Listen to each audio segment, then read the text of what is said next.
Chers amis, bonjour. Nous sommes le samedi 11 mai 2024. Il est presque 8h30. Quelques news de l'Arménie, de l'Artsakh et de la diaspora arménienne. Tout le monde attend, beaucoup de monde attend en tout cas ce soir à partir de 21h, l'Eurovision, 68e édition de Eurovision 2024 avec l'Arménie qui est en finale parmi les 26 pays.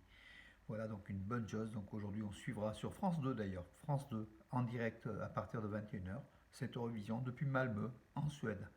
L'Arménie avec la Davina qui n'est pas parmi les 10 premiers en fait, d'après les pronostiqueurs, mais dont on poussera, la diaspora arménienne poussera avec les votes massifs pour que l'Arménie puisse prendre effectivement une position dans au moins oui, les 5-6 premiers peut-être. Voilà, donc on verra après l'issue des votes. C'est souvent politique. L'Arménie est aujourd'hui compte sur quelques amis, dont la France, dont la Géorgie, qui vont sans doute voter pour l'Arménie, mais voilà, ce ne sera pas facile, puisqu'en fait, l'Eurovision, c'est un petit peu, comment dirais-je, ce sont des accords mutuels, hein, en fait, hein, un petit peu dans du monde politique. Et l'Arménie fait souvent les frais de cela. Voilà. Mais en tout cas, nous, elle pourra compter sur la diaspora arménienne, d'autant plus que l'Arménie ne pourra pas voter pour elle. Hein. Donc voilà, nous, on votera pour l'Arménie. Et l'Arménie votera pour la France d'ailleurs, hein, par contre. Hein. Donc nous avons des échos favorables. L'Arménie est bien sûr pro-française, comme toujours. Hein. La France qui est l'ami de l'Arménie et qui votera massivement pour la France. Et puis on verra le jury arménien s'il accorde 12 points à Slimane, à la France. Et on pense, nous on a des infos qui affirment que l'Arménie accordera 12 points à la France, 10 points à la Géorgie, voilà, pays ami aussi hein, et frontalier.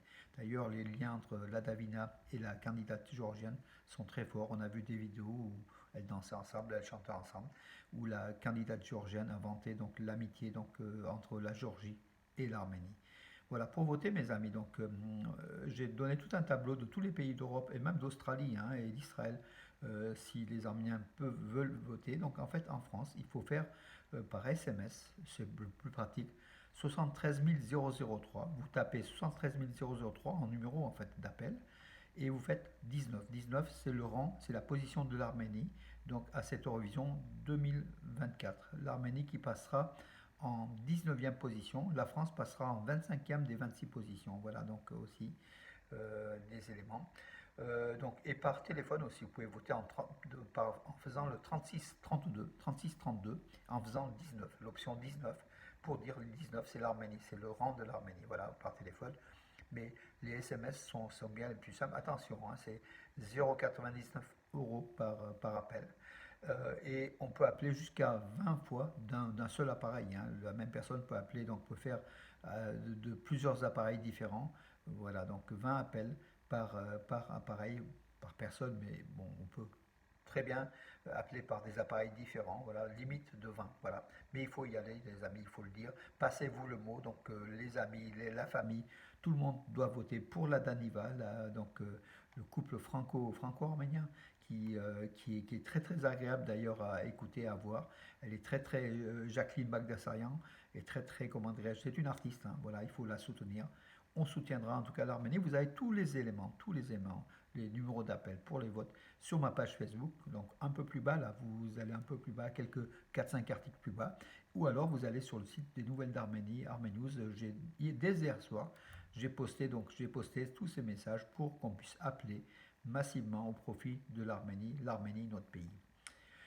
Donc hier, c'était l'information importante en milieu en politique. Donc c'est la rencontre à Almata en fait, au Kazakhstan, entre le ministre arménien des Affaires étrangères Arar Mirzoyan et son homologue azéri Ceyhun Bayramov. Voilà, donc ça s'est a priori bien passé. Donc en entrée, donc avant l'entretien en conférence, le chef de la diplomatie arménienne a affirmé l'Arménie aspire à la paix et à un traité international. Voilà, c'est ce qu'il a affirmé. Donc, à la mise après, donc, le contenu des entretiens n'a pas encore été publié, mais on aura sans doute aujourd'hui, samedi, donc, un communiqué. On verra. Bien sûr, c'est la paix, enfin, de deux côtés, on affirme la paix. Bien que il faut quand même se méfier des paroles de l'Azerbaïdjan. Hein. C'est comme de la Turquie. Ils peuvent faire des signatures, même signer au bas d'une charte ou d'un traité et ne pas l'appliquer tout simplement. Voilà, donc Seule la force, il faut que l'Arménie s'arme de plus en plus pour essayer de faire du contrepoids à cette pression turco-azérie, hein, le pantouраnisme en action qui veut éliminer l'Arménie de la carte. Voilà. Donc nous on dira non, non et non. Entre-temps, l'opposition en Arménie, donc vous savez, donc le mouvement parti donc, de la région de Tavush est arrivé à Yerevan depuis déjà 2 jours. Hier soir, il y avait encore un meeting avec le monseigneur Pakrat Galstanian, qui a ramassé une nouvelle fois qui a des dizaines de milliers de personnes. Hein. Donc c'est un mouvement d'opposition qui dit non aux concessions territoriales, non à cette politique de faiblesse de la part de Pachinian, qui, au nom de la paix, par peur de la guerre, veut rendre des territoires à l'Azerbaïdjan, même s'il dit que ce ne sont pas des territoires de l'Arménie, puisque la République d'Arménie des 29 743 km², pas un seul millimètre ne sera transmis à l'Azerbaïdjan. On verra. Donc, en tout cas, il y a un mouvement populaire. Et bien sûr, derrière, les partis politiques de Kochayan, de Sarkissian et de la Ferra récupèrent. C'est ce mouvement de masse qui se dégage avec beaucoup de coalitions hein, qui viennent aussi donc grossir. Beaucoup de personnalités aussi, comme Baruch Alikian ou d'autres personnes très très connues qui ont rejoint le chemin Monseigneur Pakrat Galstanian pour ce mouvement de parti du Davouche, donc avec le chef-lieu d'Ichevan, qui dit non à cette politique de faiblesse de Pachinian. Et d'ailleurs, ce monseigneur Bakrat se verrait bien prendre la place de Pachinian. Hein. Voilà, le religieux qui fait de la politique, ça on connaît chez les Arméniens, hein, dans toutes les villes, hein, vous le voyez malheureusement. L'Église ne s'occupe pas que de l'Église, s'occupe aussi du destin de la nation, s'occupe aussi de l'État. Aujourd'hui qu'on a une République d'Arménie, l'Église voudrait aussi s'occuper de cette République et devenir peut-être un Bagrat Kalstanian, vous voudrez peut-être devenir un Premier ministre à la place de Pachinian. Voilà, donc pourquoi pas. À la limite, pourquoi pas, mais bon, je pense qu'il faut se recentrer aux vraies valeurs. La nation arménienne, première nation chrétienne, et c'est son église, c'est très très important. On est soudés derrière l'église, mais l'église, c'est dans les églises, auprès du peuple, bien sûr, de la nation, pas tellement en milieu politique. Hein, voilà, c'est ce que je pense. Hein, il faut quand même scinder, sinon il n'y a plus d'État. C'est un État, c'est même plus une république. C'est peut-être comment dirais-je, c'est euh, pour le monde islamique. Donc on voit en fait ce sectarisme qui s'était installé avec je pense, ces mouvements islamistes islamiques. Pour les Arméniens, il ne faut pas que ce mouvement chrétien puisse aussi s'enraciner dans l'État. Tout simplement, il faut se dissocier, tout en respectant l'Église. Bien évidemment, notre Église, c'est nos fondements de la nation arménienne, mais l'État c'est autre chose. L'État est là, la République est autre chose, l'armée c'est autre chose. Il faut protéger le drapeau, la République, l'armée, voilà.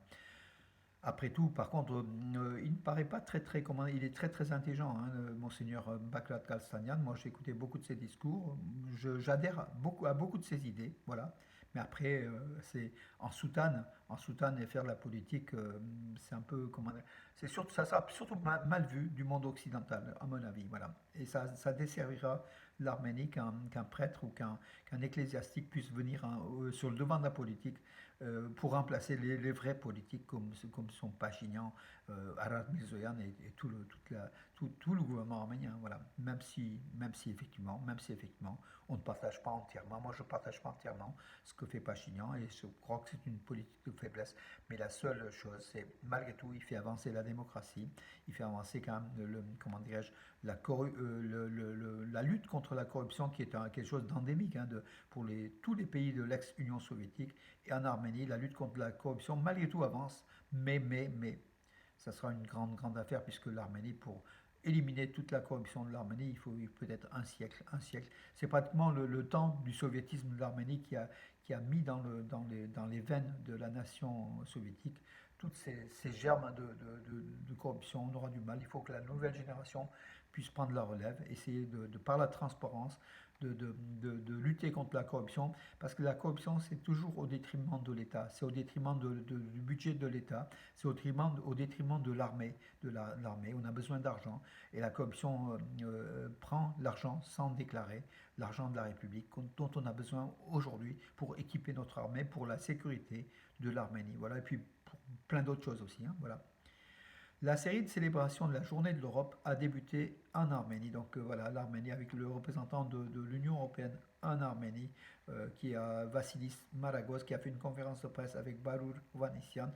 le vice-ministre arménien des Affaires étrangères. Donc voilà, l'Europe avec tout plein de... Donc dans la région de Lori et de Sunik et à Yerevan, ces trois régions, enfin Yerevan étant considéré comme une région particulière, dans ces trois régions d'Arménie, du nord au sud. Voilà, donc ces journées de l'Europe vont se dérouler par une série de manifestations culturelles, voilà, donc c'est très très très bien. Et puis bon, le représentant de l'Europe en Arménie a affirmé que l'Arménie se rapprochait singulièrement de l'Europe, c'est le désir, hein. Nous avons un destin européen, avait affirmé donc Arat Mirzoyan, également Pachinian. Bien sûr, nous avons un destin européen et on veut se rapprocher de plus en plus de l'Europe, ce qui est une bonne chose. Euh, Par rapport à la réunion d'Almaty, donc entre le ministre des Affaires étrangères d'Arménie et d'Azerbaïdjan, donc Washington, le département d'État américain, a salué la réunion attendue donc hier, donc Almaty entre les ministres des Affaires étrangères d'Arménie et d'Azerbaïdjan. Ça veut dire que le Washington pousse aussi les liens pour parvenir à un traité de paix entre l'Arménie et l'Azerbaïdjan. Et là, Washington va, comment dirais-je, pousse beaucoup plus que Moscou, hein. D'ailleurs, Moscou a fait des communiqués, mais comment dirais-je, la présence américaine est quand même de plus en plus forte dans ce Sud-Caucase.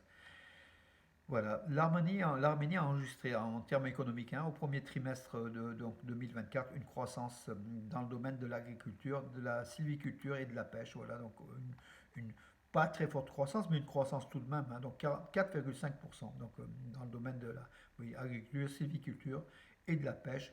Voilà, donc 4,5% par rapport à la même période, premier trimestre 2022, donc 23, pardon.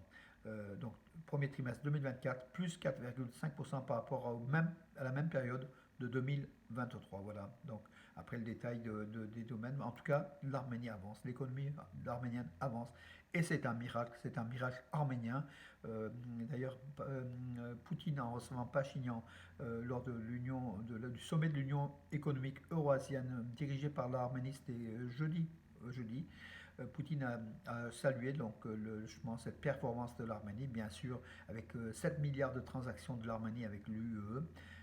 Bien sûr, derrière, en disant que l'Arménie a besoin de la Russie, et c'est la Russie qui est le porte-avions, qui est porteur justement de cette économie, dont l'Arménie ne peut pas s'en détacher, puisque 60% de son économie se réalise dans cet espace de l'Union économique eurasienne. Pour dire à Pachinian, Poutine, c'est pour dire à Pachinian qu'il ne faut pas se tourner vers l'Union économique européenne, l'UE, l'Union européenne, voilà, tout simplement, hein. C'était le message aussi pour dire chez nous ça va bien, c'est pas la peine de voir ailleurs. Voilà mes amis pour aujourd'hui. Donc en tout cas aujourd'hui l'événement, ça sera bien sûr, ça sera comment dirais-je, l'Eurovision à partir de 21h. Votons mes amis, je vous invite à voter, bien sûr ça coûte, hein, c'est pas gratuit, mais pour l'Arménie, on est prêt à tout mes amis. On est prêt à voter 20 fois, peut-être même plus que ça. Voilà, pour que l'Adavina, que l'Arménie, le drapeau de l'Arménie, qu'on aime ou qu'on n'aime pas la chanson de l'Adavina, qui est très partagée, mais qui est beaucoup appréciée aussi, hein. Mais il y en a qui n'aiment pas, c'est ce qui est normal aussi, hein. Voilà. Mais il faut savoir qu'on aime ou qu'on n'aime pas. C'est l'Arménie, c'est les couleurs de l'Arménie. On parle de Arménie, Arménia à chaque fois, donc on met en scène. C'est une façon de dire que le peuple arménien, la nation arménienne existe et c'est une nation. C'est pas une diaspora, c'est pas des peuples différents. C'est une nation derrière un tricolore, derrière un pays qui s'appelle Arménie. Et ça, c'est important, tant au niveau politique qu'économique, qu'au niveau, comment dirais-je, de la dignité, de la culture arménienne. Tout ça, ça fait véhiculer nos valeurs, mes amis. Voilà. Donc ce soir, on suivra et on votera pour la Daniva. Et puis, l'Arménie votera pour la France, bien sûr, pour Slimane, qui a une superbe chanson aussi. Voilà, mes amis, pour aujourd'hui. Je vous donne rendez-vous à demain. Demain ou à 10h30, nous irons, nous, à l'église évangélique arménienne à Valence, rue Salengro. Donc, le pasteur Ragop Koujikian reçoit son homologue d'Arménie, le responsable donc, de l'église évangélique arménienne d'Arménie, pour un message qui sera quand même important. Et puis à 10h30 aussi, même temps, bien sûr à Valence, il y a aussi l'église arménienne, hein, qui est toujours, chaque dimanche, il y a une messe. Et là, donc, ce sera aussi à Romans-sur-Isère, demain, donc dimanche, à partir de 10h30, avec le père Roussik Sarkessian, Garbis Muelian le Salgavak, et puis Varkes Watanian, en Salgavak aussi, justement, pour cette messe à Romans. Voilà, mais Voilà, nous serons à Valence demain matin, tout simplement. Bonne journée, en tout cas, suivons cela, donc l'Eurovision. Croisons les doigts pour que l'Arménie termine au moins dans les 10 premiers. Voilà mes amis, à tout à l'heure peut-être.